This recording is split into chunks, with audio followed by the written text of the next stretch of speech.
কেন্দ্রীয় শহীদ মিনারে শ্রদ্ধা নিবেদনের খবর আমরা জানবো। আমাদের সহকর্মী মাকসুদুল হক ইমু রয়েছেন সেখানে।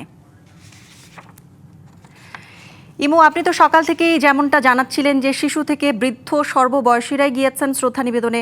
ফুলেল শ্রদ্ধায় প্রাঙ্গণ ভরে উঠেছে। এখনকার সার্বিক চিত্র আমাদের জানাবেন।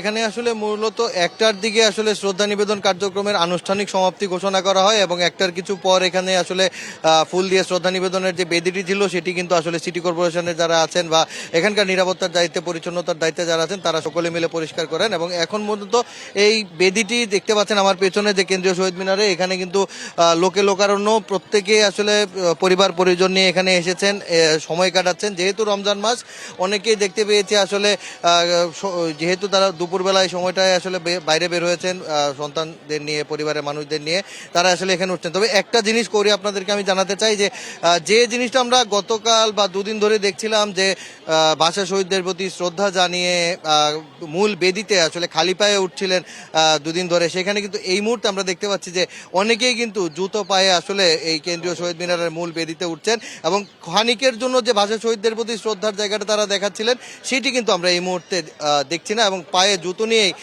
এই প্রজন্ম এবং অনেক বড়দেরকেও আমরা দেখতে পাচ্ছি যে আসলে মূল বেদিতে তারা উঠে যাচ্ছেন। এবং এই যে বিষয়টি, এটি কিন্তু আসলে খানিক সময়ের জন্য আমাদের মাঝে যে আছে সেটি কিন্তু আসলে চিন্তার বিষয়। এবার নগদে পাচ্ছেন হেলিকপ্টার অফার, তাই কেনাকাটার পেমেন্ট নগদে করুন আর বুঝে নিন ২০০০ টাকারও বেশি ক্যাশব্যাক সহ হেলিকপ্টার রাইড। পেমেন্ট শুরু করুন আজই। ভাষা শহীদদের শ্রদ্ধার ক্ষেত্রে এটি সারা বছর চর্চার কথা যারা বলছিলেন, বাংলা ভাষার চর্চার কথা, সেটি কিন্তু আসলে এখানে কিছুটা ভাটা পড়লো বলে মনে হয়। তাছাড়া আমরা দেশের বিভিন্ন সামাজিক সাংস্কৃতিক সংগঠন যারা আছে তাদেরকে দেখেছি ভাষা শহীদদের প্রতি গতকাল প্রথম প্রহর থেকেই বা ২১-এর প্রথম প্রহর থেকেই শ্রদ্ধা জানিয়েছে এবং সারা দিনব্যাপী সামাজিক, সাংস্কৃতিক, রাজনৈতিক এবং শিশু কিশোরদের সংগঠনগুলোকেও দেখেছি আমরা এখানে এসে আসলে শ্রদ্ধা নিবেদন করতে। পাশাপাশি যদি বলি যে এই পুরো এলাকা জুড়ে নিরাপত্তা ব্যবস্থা যেটি রয়েছে, সেই পুরো নিরাপত্তা ব্যবস্থায় আসলে খুব দেখেছি কড়া নিরাপত্তা ব্যবস্থা ছিল এবং সব কিছু মিলে এখন পর্যন্ত পুরো শহীদ মিনার জুড়ে কিন্তু একটি উৎসবের আমেজ আমরা দেখতে পাচ্ছি।